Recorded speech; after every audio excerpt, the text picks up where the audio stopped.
Wake up, wake up. No, it's not a Monday. No, it's not a Friday. It's a Tuesday. It's a Tuesday, July 8th, but you got to wake up anyway, so why not wake up with us? Welcome to Wake Up as we talk all things Niners as the countdown to camp has begun. Let's go.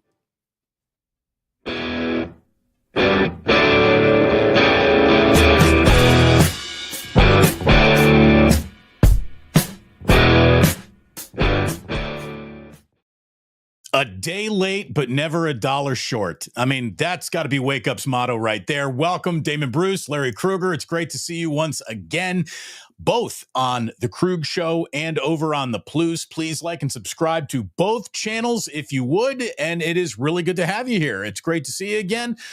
Larry was on assignment yesterday morning, so he wasn't able to do a Monday. I said, let's just push this back to Tuesday. We don't have that much to get into today, Larry. I like to call this month the calm before the storm. I mean, that's really where we are. It feels like every month of the year comes with like an NFL reaction. You get the 4 or 5 months of the regular season where you're reacting to every game. Then you react to the playoffs. Then you react to bowing out of the playoffs. Then you react to what went wrong for about a month. Then you turn your attention to free agency. Then it's the draft. Who's going to get drafted? Then you react to the draft. Then you get to minicamp. Now we're here, and now we're just waiting for the real thing to start. We are in the final stretch, brother. 61 days until kickoff in Seattle. Technically, that's less than 2 months, baby. It's on. It's on. And by the way, on the Krug Show, of course, we're brought to you by Pig and a Pickle, the best barbecue in all of Northern California. Check them out. They're in Emeryville. They're in Corte Madera. I was at a game the other day, and I'm walking down the corridor, and a guy yells at me. Or the guy sees me, and he goes, "Hey, it's you." He didn't say my name. He goes, "Hey, it's you." And I said, it is me. Which I thought was a kind of a funny response. You know, I thought it was worth a chuckle. I said, "It is me. It's actually me." And the guy goes, you're, and then I go, and I was about to say my name, and he goes, "Pig in a Pickle." He just yelled, "You're Pig in a Pickle." Not Larry Krueger from YouTube, not Larry Krueger from the radio, not Larry Krueger from a 20-year career covering Bay Area sports. You're Larry Krueger from Pig in a Pickle. Not as my mom named me coming out of the womb, Lawrence Edward Krueger, not Lawrence Edward. Not, hey, you know what? You grew up your entire life in San Francisco, and I remember you from Stewart Hall, from St. Ignatius, from Sac State. No, none of it. It's all Pig in a Pickle. So thanks to Pig in a Pickle for being the title sponsor of the Krug Show. Also thanks to Sharp Corner Sports Cards and Collectibles there at 205 Cypress Avenue in Pacific Grove, California, on the Monterey Peninsula. My good friend Anthony Catania, who will be down there at training camp. Hopefully I'll get a chance to introduce Anthony to you, Damon. Anthony's at 831-521-5264, and he's a great follow on the gram, as the kids would say, at Sharp Corners 831. And we have a link to all of our sponsors in the description below. And Damon, of course, you can thank whatever sponsors you want to thank before we get rolling here. Let me just tell you about Ike's Sandwiches. This is a place where you want to go get a sandwich today, boys and girls. Go get yourself a sandwich from Ike's. Anything that could be on your mind, believe me, it's on his menu as well. He will put the kitchen sink on a sandwich just for you if that's the way you want to order it. So thanks very much to Ike's. Thanks very much to the Dubliner West Portal, my kind of bar if there ever was one. And Larry, let's see. When I was at the ballpark, my best, hey, it's you moment. Let's just say I was at a Pink Floyd concert, Roger Waters' The Wall. I was in, let's just call it an altered state. And I'm in the bathroom and a guy comes up to me. He's like, "Are you Damon Bruce?" I'm like, "Not tonight."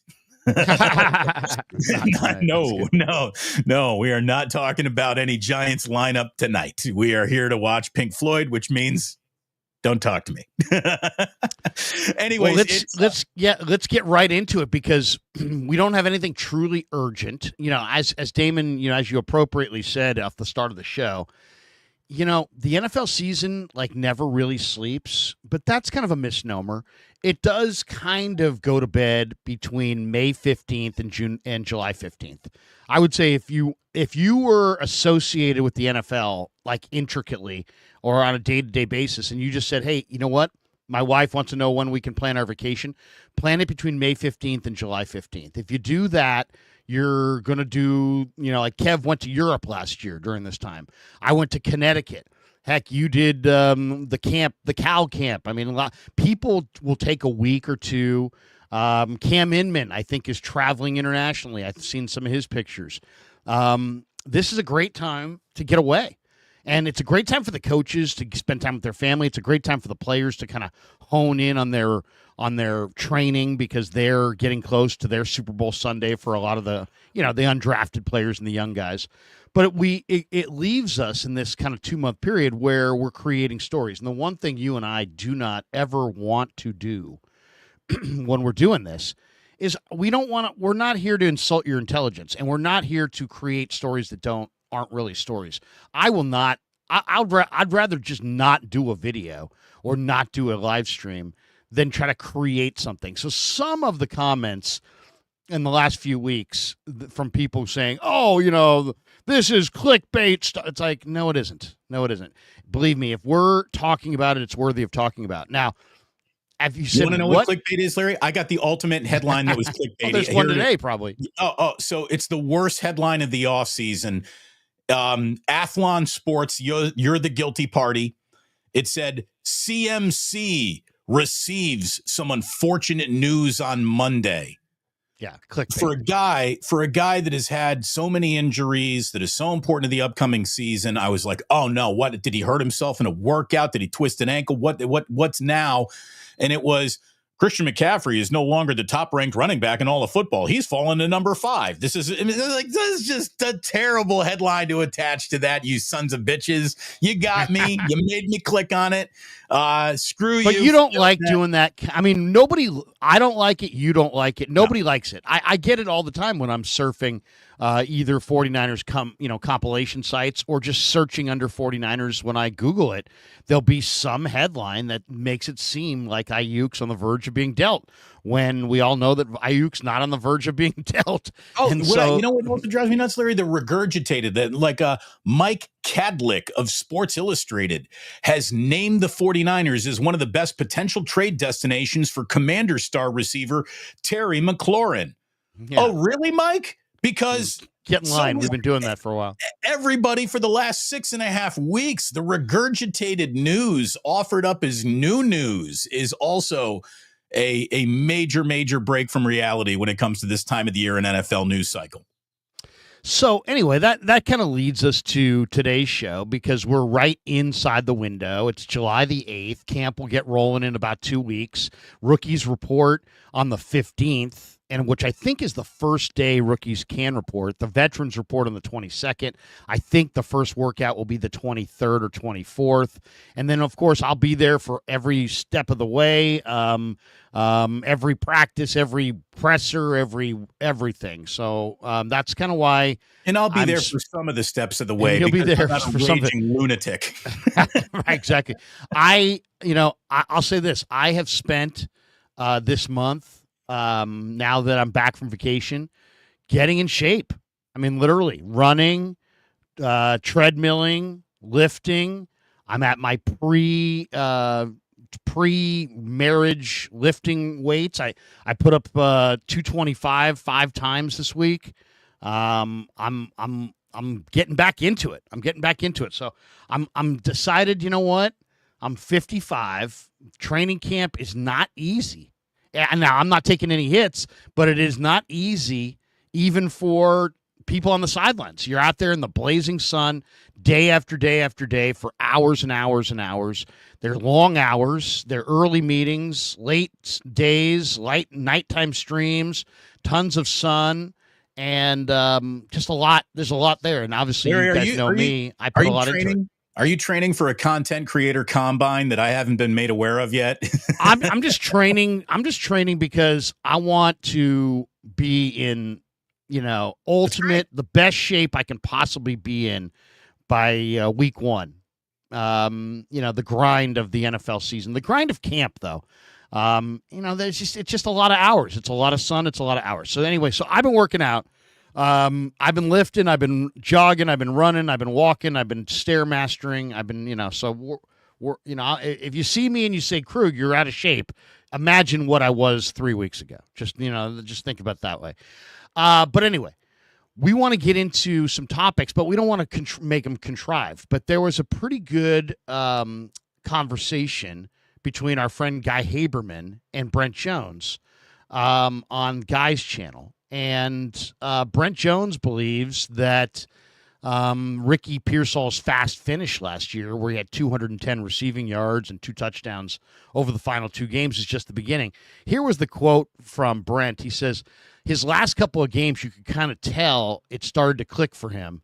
His route running was more precise. He was sharp in and out of cuts, catching the ball, gaining confidence. And it was like, wow, that was super impressive. Just to know that he finished the year strong, that can really catapult a guy with that confidence, even with that minimal success, into the offseason and into the season coming up. So he said, do not sleep on this guy. In fact, we'll share the screen. We'll play this real quick. Here is Brent Jones with Guy Haberman. I didn't realize there was an audio component, but here it is. Okay, let's see here. There we go. And there we go. And great hair on Haberman, always. Here we go. Here is a little Brent Jones. I want to ask you about Ricky Pearsall because, and I don't know to what degree it's comparable, but you were in a very serious car accident your rookie year. I hope you don't mind me asking about it. No. You got hit. You and your wife got hit head on by a drunk driver driving the wrong direction. Yes. And it cost you your rookie season with the Steelers, which few people realize. And Ricky got shot. I mean, he's laying there on the street in San Francisco thinking he might die.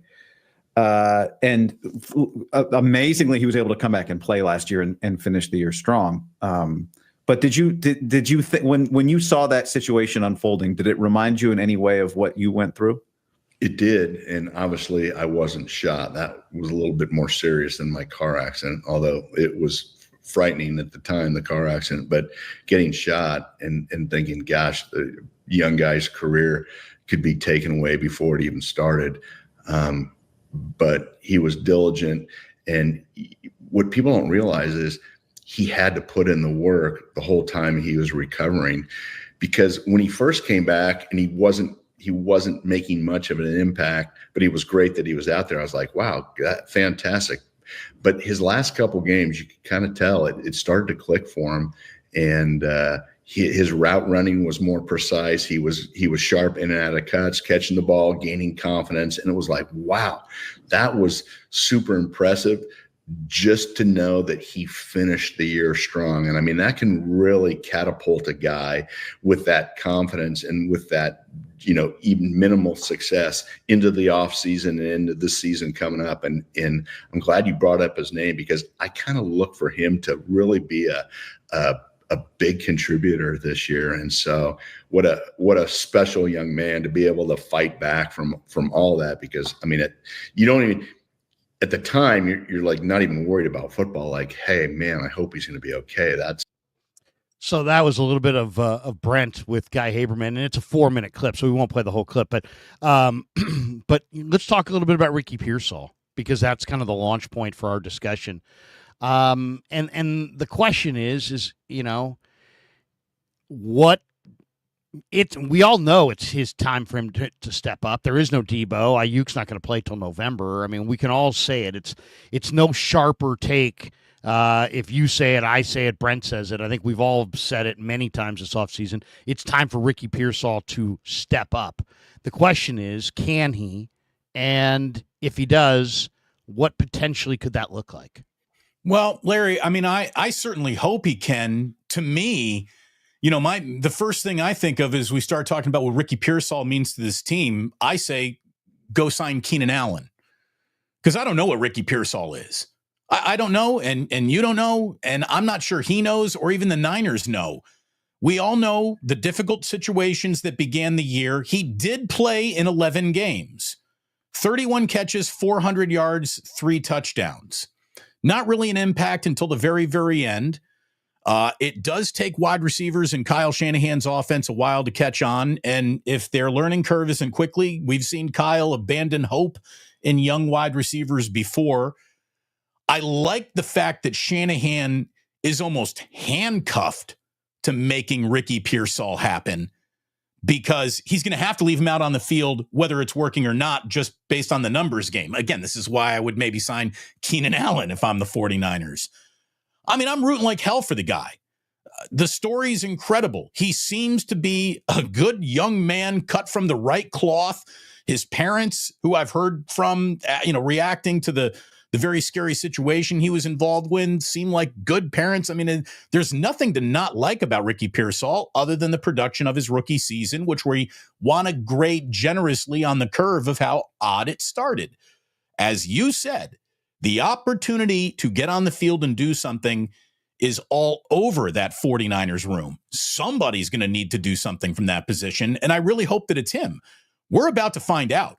He is going to be handed more responsibility in the first 5 weeks of this season than I think, Shanahan was planning on handing him at any point in time during season number 2. This is a big year for him because the reps and the dependency on needing him to do something, it's all out there. So if it doesn't happen for Pearsall early on, I don't know if he's going to have like one of those, oh yeah, and in the second half of the year, it all started clicking. He's going to get his opportunity to shine early. And if he does, hopefully that continues throughout the rest of the year. But it's a fool's errand trying to predict what young wide receivers might do in Kyle Shanahan's offense. He is very fickle with the amount of leash that all of them get. All receivers tend to get better from year 1 to year 2. The question is how much better and how much can they depend on him? And, you're talking about Keenan Allen. And Keenan Allen's got a great name. Amari Cooper's got a great name. These guys all have pretty good production, too. Keenan Allen had good production last year in a varying, odd Chicago Bears situation. Yeah, I personally I like the way the Niners are playing it right now, which is don't do anything right now going into camp. Now, we'll see. Maybe they aren't going to play it that way. Maybe they'll sign somebody, between now and the beginning of camp. But I kind of sense that they are not going to bring anybody in going into this camp. Why? Well, just on a numbers game, they have Pearsall and Jennings and Demarcus Robinson. Obviously, no Debo. Ayuk won't be there for a while. So those are their top 3 and Demarcus guys. Robinson won't even be there in the first handful of weeks, depending on... He won't be there. He won't be there for the first 3 games because of the DUI. But then you also have Jordan Watkins, who was your 4th-round pick this year, who you badly want to make the team. You have Jacob Cowing, who was your 4th-round pick last year, who I also think they think is going to be on this team. So there's, technically you've got 5 receivers right there. Some teams only go with 5. Then you also have Junior Bergen. You also have Isaiah Hodgins, and you also have Isaiah Nair. Now you have other guys besides that, but I don't believe in the other guys at all, really. So I'll just say those 9 guys battling for, 8 guys if you want to take Ayuk out. 6 spots battling for 5 spots, maybe 6 spots. There will not be a 7th spot. So, Bergen says he's going to be a Hall of Famer, or that's his goal. Nair is a crazy athlete, undrafted player who they paid a premium to sign. So they want to give those guys a shot. I think Isaiah Hodgins is kind of the insurance plan. Cowing, Watkins, Jennings, and Pearsall, and Robinson are going to be on.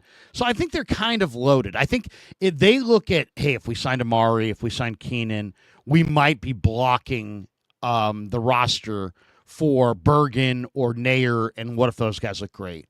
Or what if Cowing or Watkins and look amazing, and Nair and Bergen look fantastic? I mean, they just don't want to block a younger player. Now, I already asked the question. What is this time about in between May and July?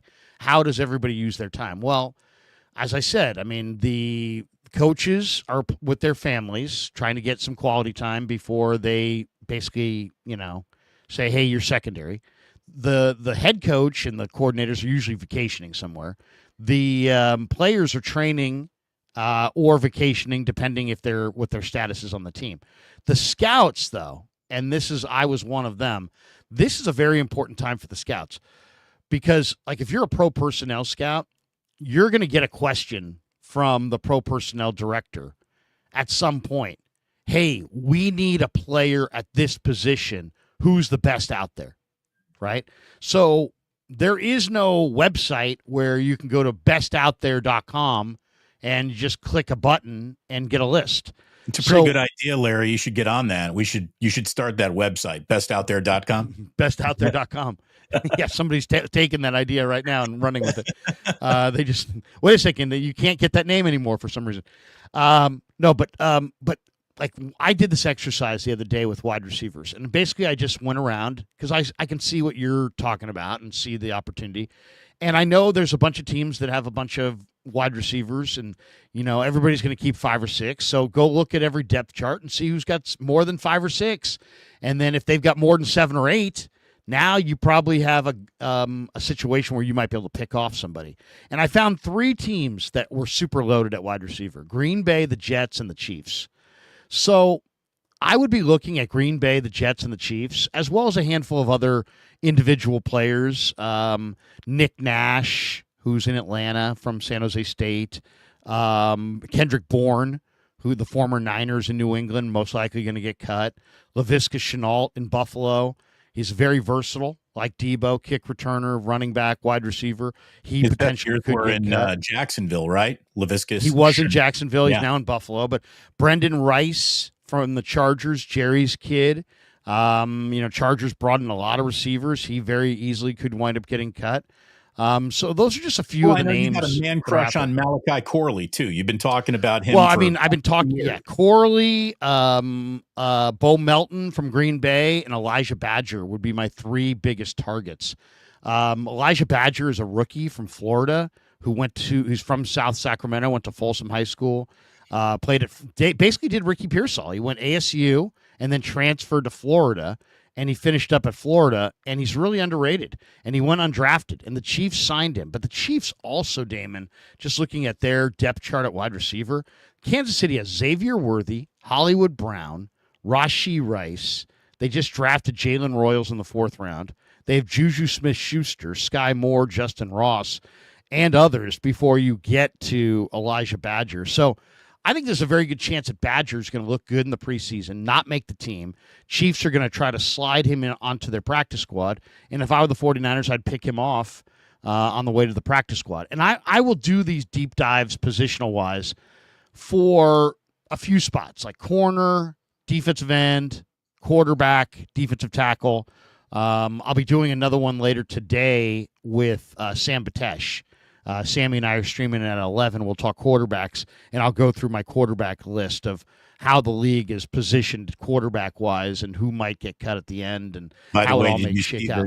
A little bit of actual NFL news today coming out of Atlanta that for the first time, I guess, in the Netflix series quarterback, you've got Kirk Cousins basically going public with, I didn't really think they were going to be drafting Penix in the 1st round, and I'm not super thrilled about it. Like, he says all the right things at the end, saying, nothing is given, everything is earned in this league. But it's the first, crack in the armor of Cousins being happy about this situation.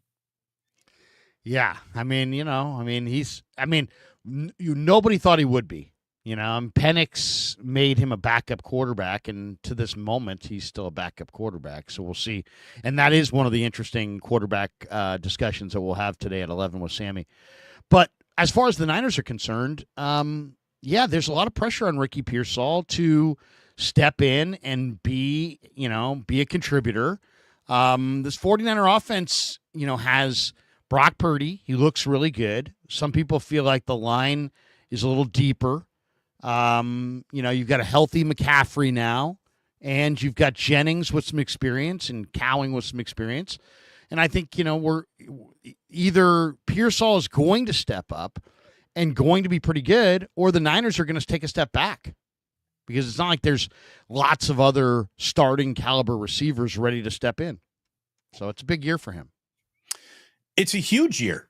I know that we wanted to lean into who's got the most pressure. Well, pressure comes in a lot of different flavors, doesn't it?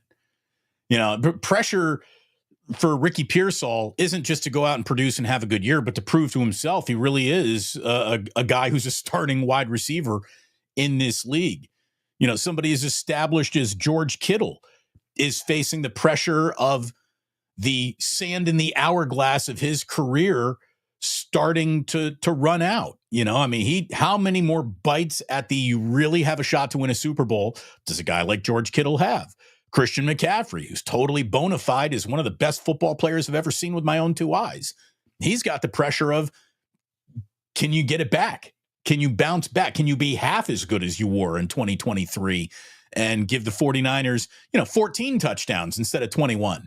Can you be the guy who is the difference in the red zone, and the difference in the red zone was the difference in the 49ers going to the playoffs or not last year? That and a questionable defense. Robert Saleh, the failed head coach, but promised to be an elite defensive coordinator. He's under pressure to get a whole bunch of these young guys, get their sea legs underneath him quickly. So there's pressure on absolutely everybody in the NFL. There's no one living a pressureless existence, not even Brock Purdy, who of course is, you're under pressure no matter what as a quarterback.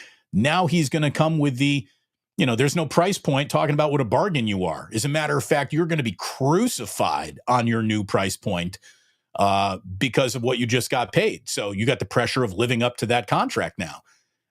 This is why we love the NFL, by the way. It's relentless. I mean, every single week is a referendum on a career, on a season, on a player's ability to be trusted. It's why we are completely addicted to this league above and beyond all the rest of them. So, I was reading a really interesting article. The one bit of newsworthy got my mind jogging how it's going to all play out was, what was it? I think it was Niners Nation did an article about, safety Jason Pinnock, who's got a 1-year deal here, who's been a bit of a journeyman, who really thinks that this is finally going to click for him. And he thinks he's going to be the starter. And you know what? Jair Brown and Malik Mustafa both think of them as starters, I'm sure. Then you got Richie Grant here on a 1-year deal. You got George Odom sticking around. How about this? I don't know if there's a team in football that provides more opportunity to move up or off the depth chart than the 49ers do at safety and at wide receiver. Basically you're starting 11 on both sides of the ball is pretty easy to identify everywhere. For the 49ers, it's not so easy at those two positions. You can lean into it, but if you want snaps, they're there at safety. And if you want snaps, they're there at wide receiver for the San Francisco 49ers. So if you're on this team, you got all the pressure in the world to carve out a career for yourself, because you can do it on this team. There's a lot of undetermined things still. Well, there's going to be a lot of competition. I mean, that's just the bottom line. I mean, there's pressure on Trent Williams to show that he's still Trent Williams. There's pressure on Jake Brendel. I mean, to me, they didn't have anybody last year who could at all take Brendel's job. Now they do. Matt Hennessy is an experienced center, and you could make an argument that he's better than Brendel. And then you also have Drake Nugent now in year 2. So there's a lot of pressure on Brendel to, play at a whatever level he can play at. I think there's a lot of pressure on Ben Bartch. I mean, Ben Bartch is been in the league for a number of years, but he doesn't have that many games played because he didn't stay healthy. So can he stay healthy? There's a lot of pressure on Spencer Burford, who's moving from guard to tackle because he really didn't have a lot of success at guard.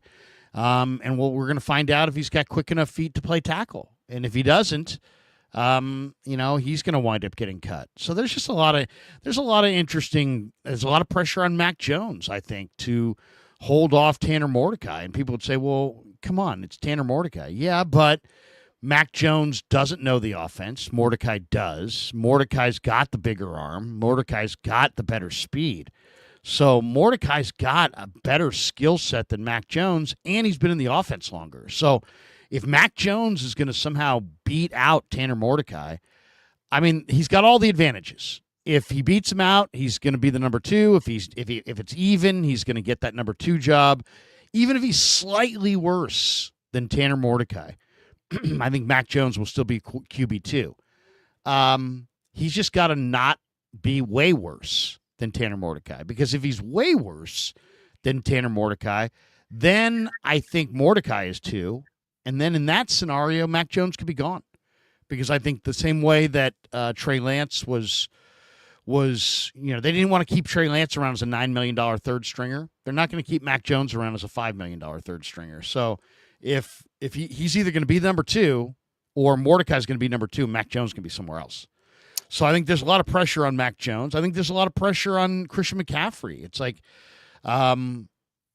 he's a great player, but it's also time for the 49ers to play these other backs and to utilize Guerendo and Jordan James and Corey Kiner and Izzy Abanikanda. It's time to see some of these other guys. I mean, the bottom line is you haven't gotten to the Super Bowl with a healthy CMC. You're probably not going to win unless you do. And to play him every single game, beginning, middle, and end, and just let him call the shots. I mean, he's always going to want to be on the field, so they're going to have to protect him from himself. Christian needs to be sold the less is more equation from you. And it, protecting him from unnecessary contact in low leverage, down distance situations, game in hand, game got away from the 49ers. You're not going to be winning this one. Get him off the field unless it's a big play. I did a live stream yesterday. Forget when they're going to lose, when they're going to win.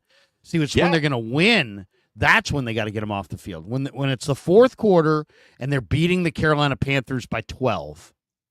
And last year in that same scenario, Christian's out there for every freaking snap. Don't put games away using Christian. Put games away using some other back. That's the fourth quarter. I think it's vitally important. If they cannot find another non-McCaffrey back to put games away with, I think the odds of him being healthy in the playoffs and in the Super Bowl, if they can reach that level, are not good. So to me, if I'm Shanahan, I want a plan that is sustainable and is going to work all the way through the season. And to me, that is turning Christian, wow, he's amazing, into Christian and Guerendo are an amazing combo. Look, that's what the story's got to be. If he's back in the top 10, top 5 running back conversation, everything that you want to have happen to the 49ers this season is happening. And I think that, asking him to go out and duplicate what he did in 2023, that's not going to happen. That was nearly 2,000 yards from scrimmage, 1,400 on the ground, 600 in the air, 21 total touchdowns. Last season, he only appeared in 4 games, no touchdowns, 200 rushing yards, about 150 receiving yards. And that was the difference in the 49ers last year. And you can get into, the offensive line, blah, blah, blah, the defense, blah, blah, blah. The difference was with Christian McCaffrey, the 49ers are a real contender. Without him, they were not. So how do you meet that in the middle? How do you get somewhere in between 400 and 1,400 yards? Well, Isaac Guerendo is a way to do that. And I do think Guerendo isn't just needed to keep McCaffrey healthy, but Guerendo's a weapon unto himself. And getting these guys on the field together, I think, is going to be a schematic strategic advantage that this team needs to start exploring. It's time for Kyle to get creative again.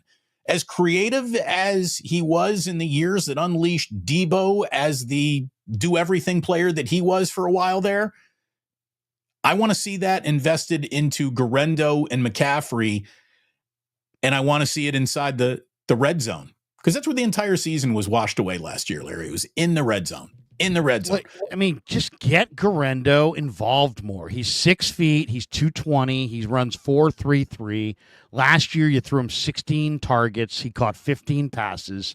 He averaged 10.1 yards per catch, which is a huge number for a running back. By comparison, McCaffrey last year averaged 9.7 yards per catch. So this guy averaged 10.1 per catch. He's one of the most explosive players on the roster. He's a threat to score every time he touches the ball. This guy can be a better version of Debo. if they just get him the rock. So I got to see. To me, it is going to be, coaching malpractice if Guerrero is not a major star this year. Guerrero has got to touch the football. He's got to touch it a lot. Now, you mentioned Pinnock. The safety position is going to be very interesting. You've got Malik Mustafa and Jair Brown. You signed Richie Grant and Jason Pinnock. All four of those guys potentially could start.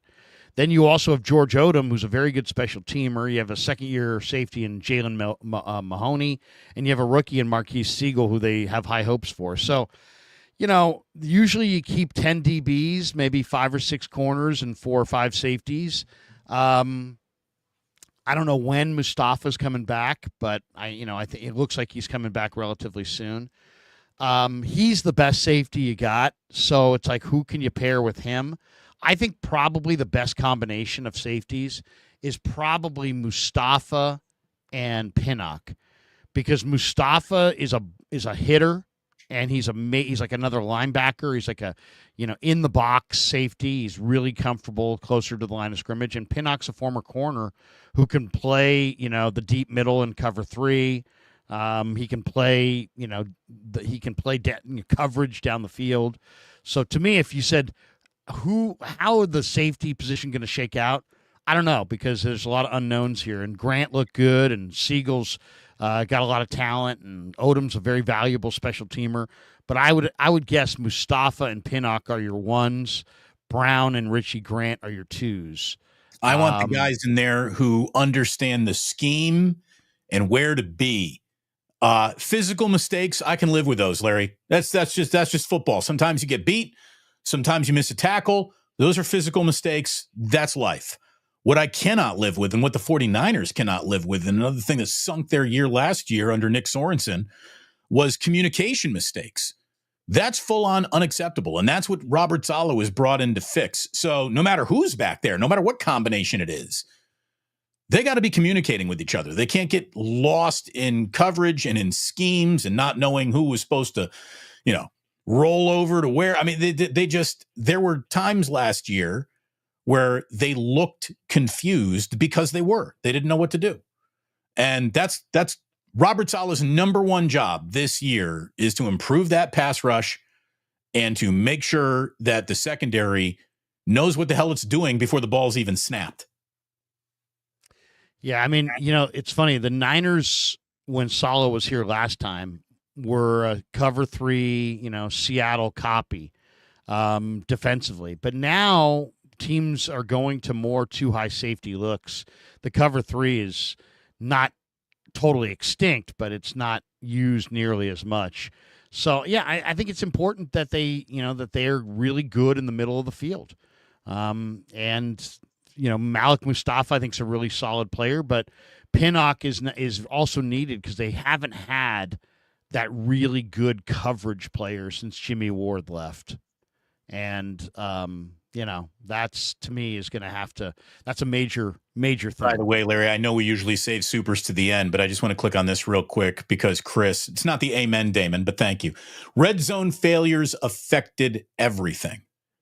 You're so right. You're so right. I mean, that's where the entire season was lost. Now, there's so much more always going on with everything. It's never one thing in football, but I mean, you're dead last on special teams. So, that didn't help. I mean, you can't. Here's the thing: you don't have to be the best team in football at every area, but if you're the worst team in an area, that's bad. Almost nobody wins championships being the worst at anything.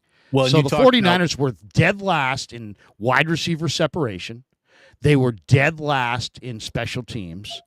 They were not good at stopping the run, So I mean, they had like 3 or 4 vitally crucial, downfalls last year. I think all of those shortcomings would have been survivable events had they just scored points. I mean, that's just, they forgot to score points last year, which was a tough thing to overcome when all the rest of that is going wrong.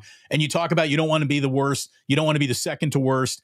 You and I talked about this every freaking week last year about not being able to score and bully the line of scrimmage in the low red zone.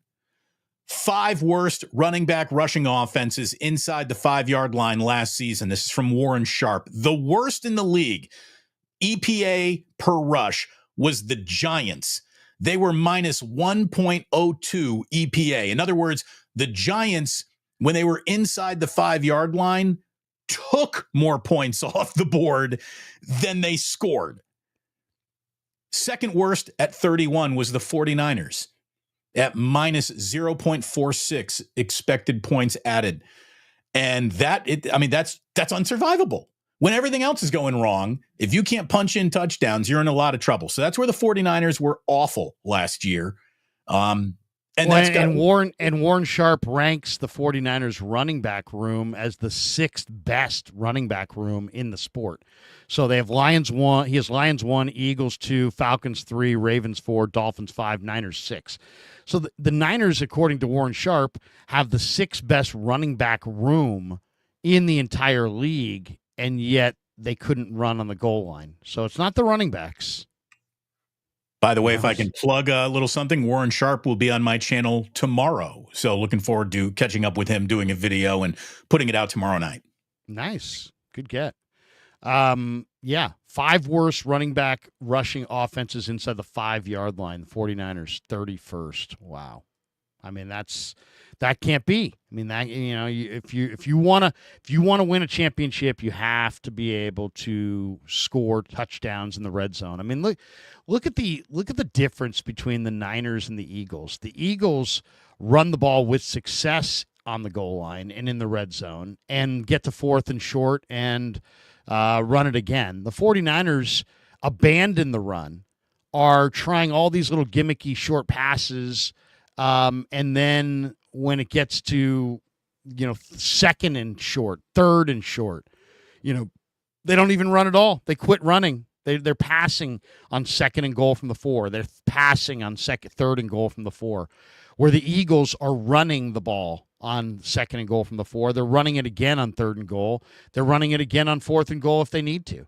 And it's going to be, you're going to have to be so much better than them in every other phase if you're going to give them that advantage. So that can't continue.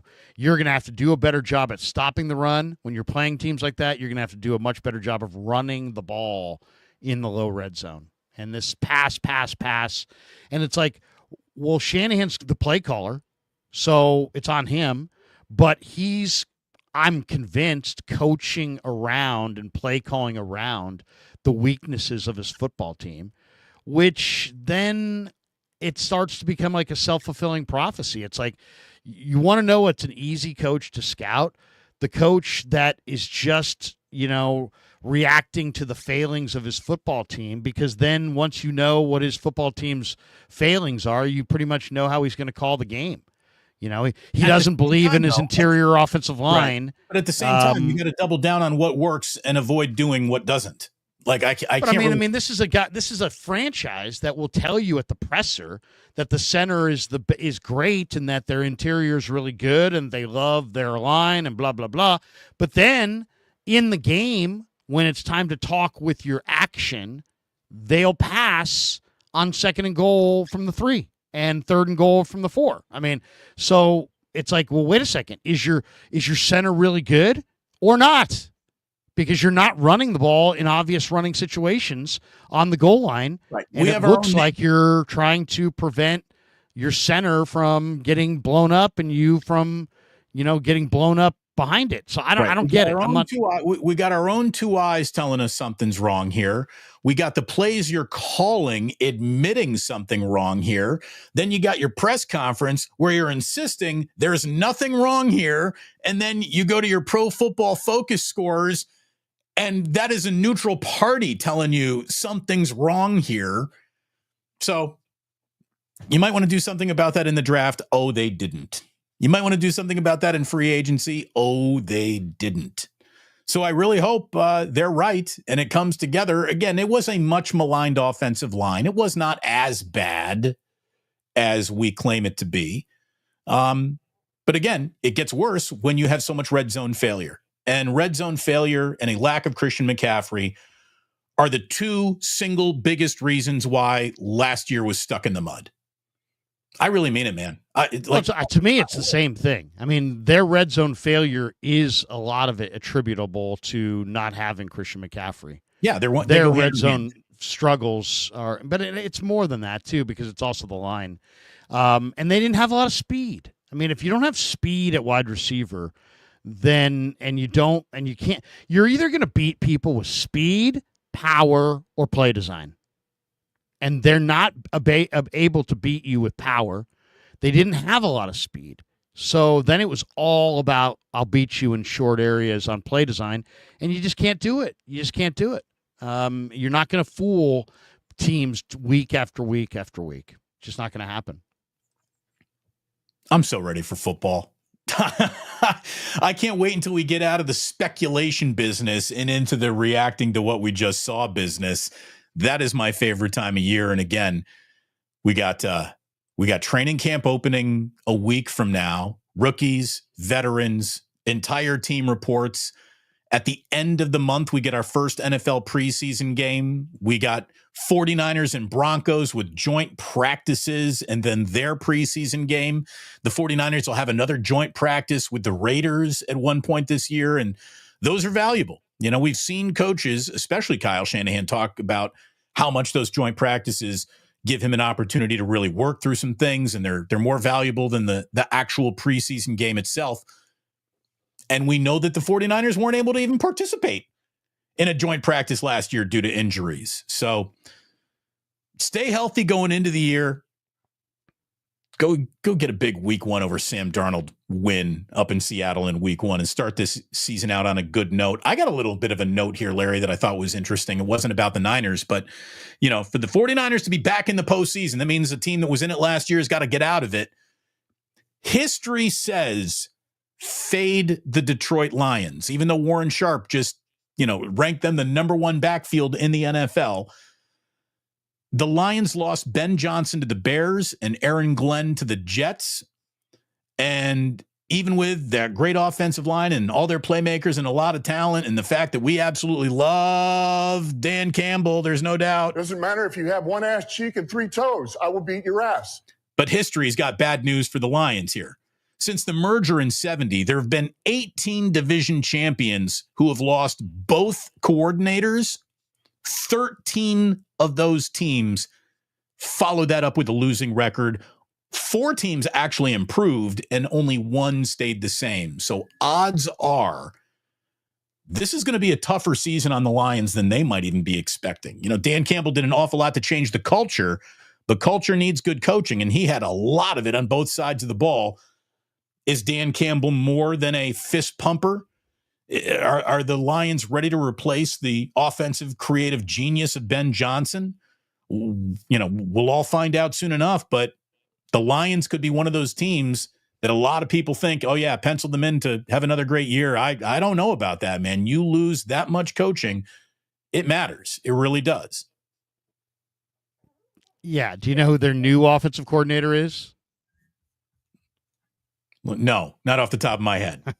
It's John Morton, and their new defensive coordinator is Kelvin Shepard. They lost Aaron Glenn and Ben Johnson, and they replaced him with John Morton and Kelvin Shepard. Johnny the other Morton, thing, former wide receiver, Johnny Morton? No. I don't think so.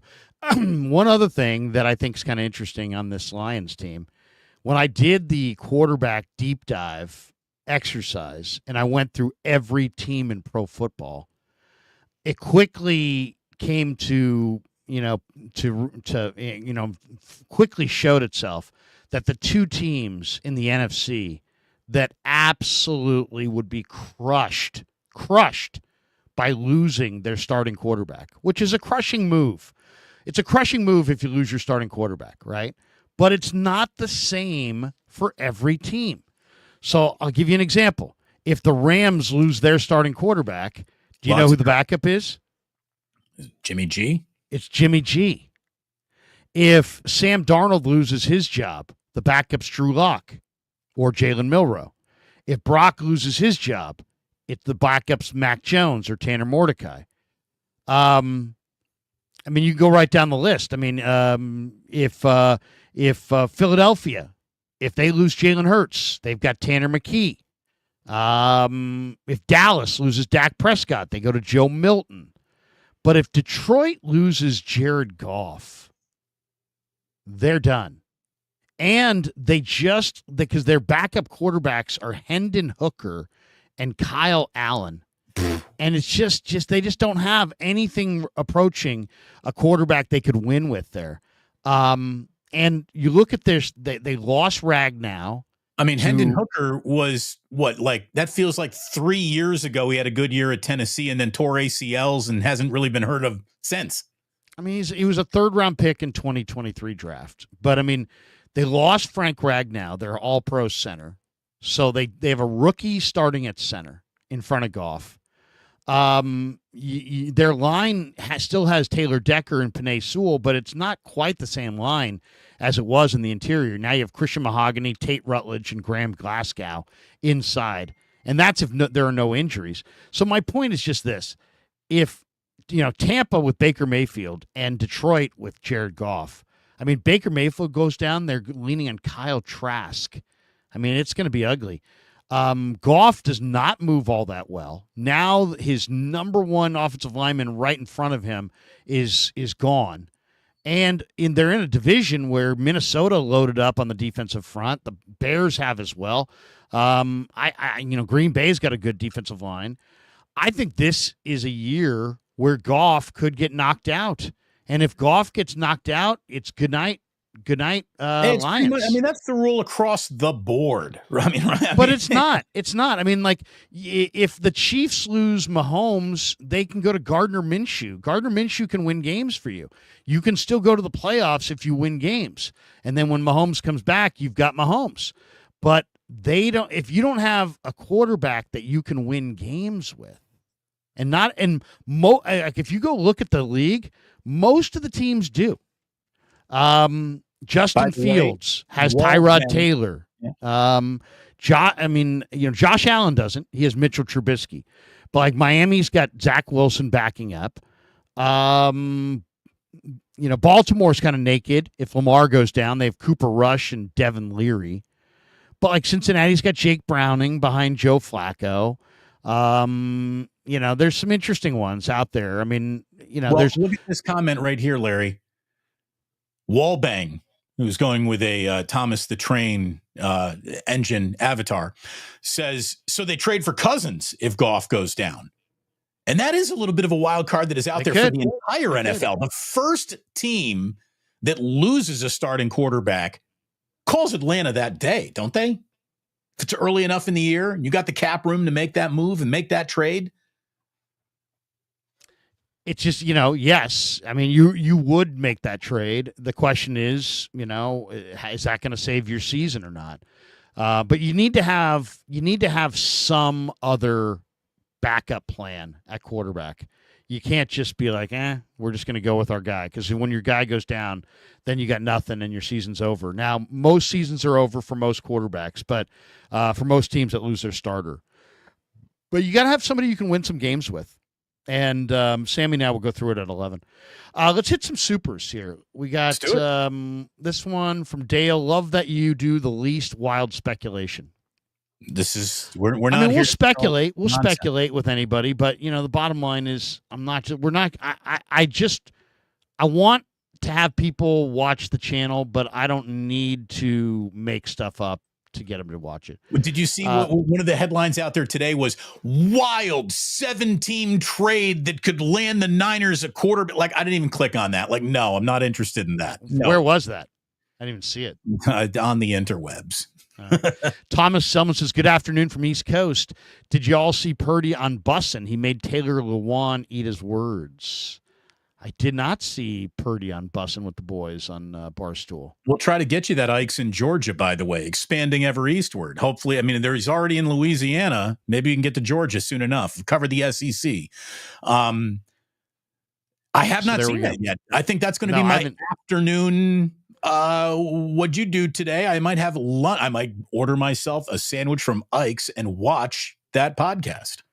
The other thing I want to hit before we get out of here, Nicholas McGee has an article on Niners Nation, and it's the adjoining article to which offensive players are under the most pressure, and this is which defensive players under the most pressure. And I really do agree with his assessment here. He's got Jair Brown, D. Winters, and Mikael Williams. And I think that's pretty spot on. I mean, Mikael Williams was the 11th pick in the draft. He's a higher draft pick than almost everybody on the entire roster outside of Nick Bosa. And so they're expecting Mikael Williams to step in. And not a lot of pressure on him as far as I'm concerned. Sure, but I mean, he's already getting paid, and he's Nick's playing at a pretty high level. This is a guy who was a first-round draft choice, and a lot of it was based on traits. So let's see it. We're going to have to see it. And then D. Winters, Nick Martin is right there, and Nick Martin's good. So I think D. Winters is under a lot of pressure to keep his job. And then Jair Brown backslid last year. And there's a lot of Niner fans. It's funny. I don't get this. I can't get this like high and low so quickly. I really like Jair Brown. I realize he didn't have a great leap forward in 2024. If anything, he was in and out of the lineup down the stretch. He had some injuries. He kind of backslid, and that's kind of why they brought in Jason Pinnock and Richie Grant. But I think Jair Brown he's a good football player, but yeah, there's no question. Jair Brown, D. Winters, Mikael Williams, I think are three good football players who are under tremendous pressure to produce. I bet you they're thrilled that Nick Sorensen is no longer dictating how they're going to go out and play. I mean, I don't mean to put it all on Nick Sorensen. I really don't. But just the step up in coaching that Robert Saleh gives will hopefully be what bridges the gap between some of these guys and what you thought they were going to be and what they might actually be. Progress is not linear. It isn't. Sometimes you take steps backwards. Jack was potty trained by the time he was 3. I got a near 4-year-old who's still wetting his pants. Progress is not linear. We go 2 weeks with no potty accidents, and then, gosh, shit, here's a potty accident. I thought we were over that. So, I'm basically looking at everything through the prism of potty training still in my life. I was going to say that's quite the connection. It is. I didn't want to bring everyone there, but it's just the world I'm living in. So let me share my world with you. I mean, young Ozzy deserves better. I mean, he deserves better than to have his laundry put out there. Me and Jillian deserve a little bit better, if you don't mind me saying. Fair enough. J49 TMI, Damon. Fair enough. How about this? We'll leave you with something else then. And I did want to get this onto the show because he's a person that you and I both, I think, got to know a little bit as hosts. I felt when I took over Sports Phone so many years ago, one of the Bay Area is accepting me phone calls that I got was from Raider Mort. And I talked about this on my show, but we didn't have a show a little bit yesterday, so I wanted to bring it up today. Raider Mort passed away. He was a legendary sports talk caller, a legendary Raiders fan who I think has even been inducted in Canton as like their number one. He's in the Hall of Fame. He's in the Hall of Fame. And he was a Hall of Fame guy. He's a San Jose State guy. I went down to a couple Sparty games. He was always there, always offering me a beer and a bratwurst when I would see him in the parking lot. Just a super guy who passed away. Sadly, he drowned in his own backyard. I don't know how it happened. It's incredibly sad. JT the Brick, really good friends with the guy. He's all broken up. And I just think that we needed to say, rest in peace, Raider Mort. Very sad to hear of his passing. And what a classy move it was, Larry, from the Raiders. I've never seen a team like officially issue a press release about a fan passing away, but the Raiders did for Raider Mort. And it was pretty poignant, and Raider Mort would have loved that. He would have loved that the Raiders issued a press release about him. I hope that news got to him up in heaven. I really do. So just wanted to, end the show today with a rest in peace to a guy who was, I think, a part of both of our careers as a caller, Larry. I mean, he's a friend. I've known Raider Mort for years and years. Spent many nights at Ricky's in San Leandro hanging with Raider Mort. His name is Steve, by the way. His name was Steve Mortara. Yeah. And he just went by Raider Mort. And I know JT the Brick was really close with him. He's the ultimate. He was inducted into the NFL Visa Hall of Fame in Canton, Ohio.